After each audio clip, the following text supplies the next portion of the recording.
उम्मीद तो उनकी भी नहीं है बचने की, उम्मीद तो उनकी भी नहीं है बचने की, लेकिन वो भी लगातार अपने आप को बचाने का प्रयास कर रहे हैं।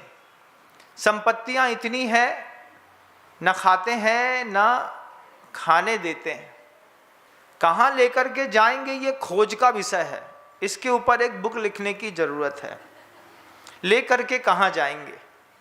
अब ऐसे भामाशाह हर कौम में है जो अपनी संपत्ति का कुछ कर नहीं रहे। उनको भी नहीं पता कि कितनी संपत्ति है मेरे पास, कितने प्लाट पड़े हैं, कितना धन पड़ा है, कितना गोल्ड पड़ा है। वो भी सिकंदर से कम नहीं है इस दुनिया में, लेकिन उपयोग में कुछ नहीं आता। आचार्य कहते हैं उपयोग ही धर्म है, उपयोग ही धर्म है। कैसा उपयोग धर्म है? आपने शेयर मार्केट में पैसा लगा लिया है, आपने संपत्ति खड़ी कर ली है, आप 2 नंबर का धंधा कर रहे हैं, आपने एक प्लाट और खड़ा कर लिया है, लेकिन आप किसी चीज का उपयोग तो नहीं कर पा रहे। बाबा कबीर के पास जुलाहे थे वो, तो एक 4 मस्त जवान लड़के पहुंचे।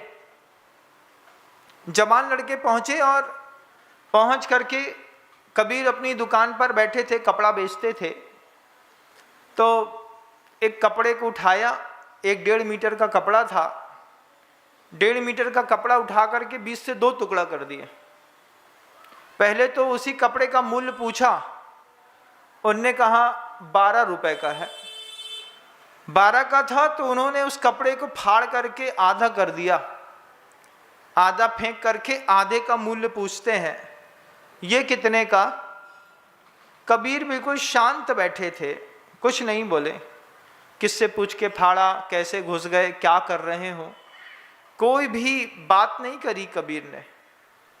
आधा कपड़ा फाड़ा तो बोल दिया 6 रुपए का।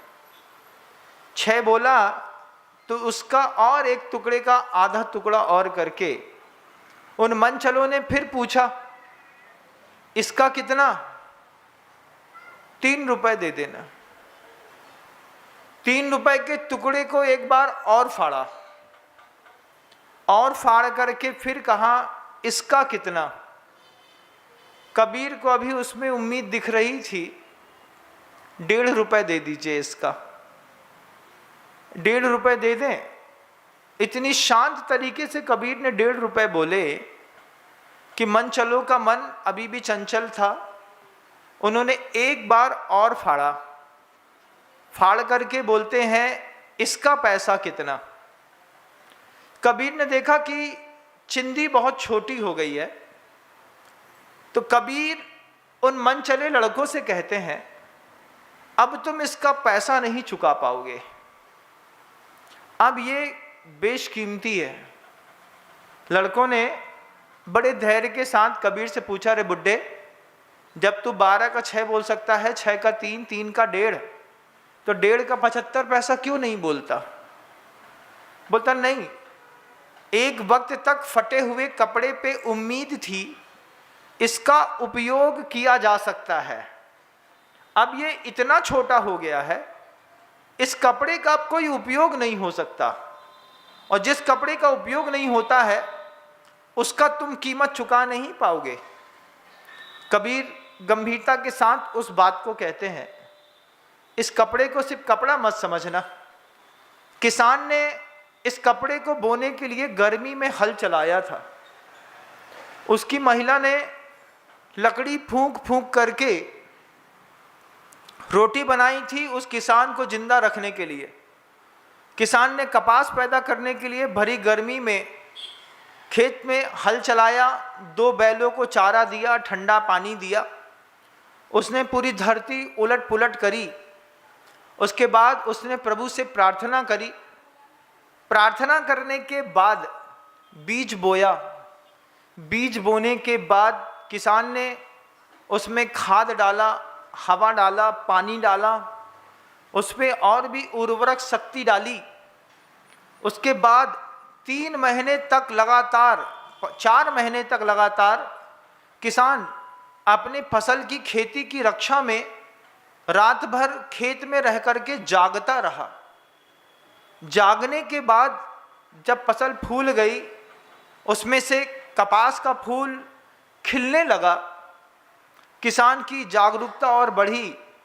बुद्धिपूर्वक एक एक फूल को उसने चुना होगा, चुन करके घर में लाया होगा। उसकी पत्नी ने कपास के फूल से बीज निकाले होंगे, फिर उसको बैठ करके धुना होगा। धुन करके उसने छोड़ा होगा तो पत्नी ने उसको धागा बनाया होगा। उस धागे को जुलाहे ने मेहनत के साथ कपड़ा बनाया होगा, तब जाकर के ये कपड़ा बना था 1.5 मीटर का। इसकी कीमत थी 12 रुपए।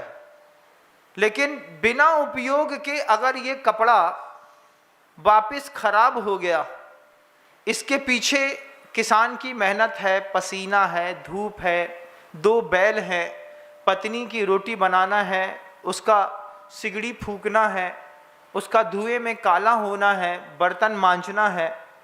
इन सब की मेहनत का प्रतिफल अब तुम क्या दोगे? आप भी सोचिएगा ना, आप लोग भी सोचिए।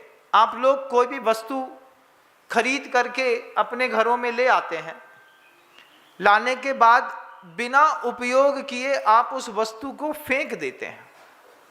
बहुत सारे लोग होते हैं जिनको घड़ी पहनने का शौक होता है। घड़ी पहनने का शौक है तो क्या करेंगे, जब भी बाहर जाते हैं 1 लाख की, 1.25 लाख की, 1.5 लाख की एक घड़ी लेकर के आ गए। 8 दिन पहनी, बदल करके अलमारी में रख दी, दूसरी पहन ली, दूसरी को बदल करके तीसरी पहन ली, चौथी पहन ली। घर के अंदर 70-80 घड़ियां होंगी।